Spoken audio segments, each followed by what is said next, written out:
po sa Kaagapay Medical Assistance, kahit magkano pong halaga, kapag kailangan niyo po, ibibigay po ng ating butihing Yorme. Dahil kay Mayor Isko Moreno, importante po ang buhay niyo. Kahit na ipadala pa po kayo sa ibang bansa, gagawin po yan ni Yorme.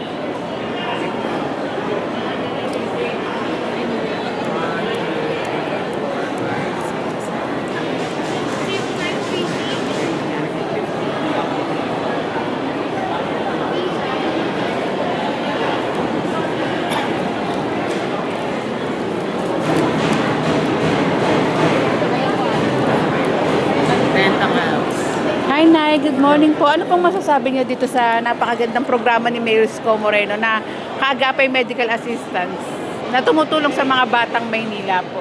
Bilang isa sa mga nag-recipients niya, nakaka-overwhelm kasi talagang makatundo siya.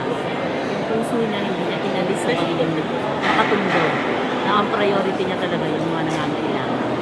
So, dahil ako yung isa sa mga beneficiaries, malaking tulong po. Kasi kamamatay na lang po.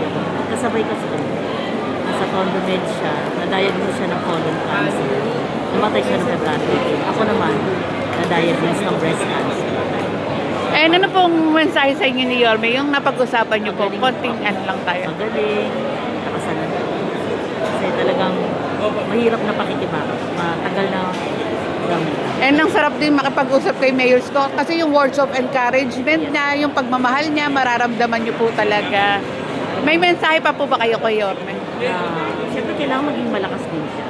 Yung healthy, strong, at yung faith kay God. Dapat hindi mawawala yan kasi siya yung nabibigay sa akin. Opo. Kay Mayor, pagpatuloy niya yung nasimulan niya, kahit hindi na siya maging Mayor, paano man maging posisyon niya ba ng araw, tuloy niya pa rin yung pagtulong sa kanya. Nasasakupan natin sa iba. Malakas.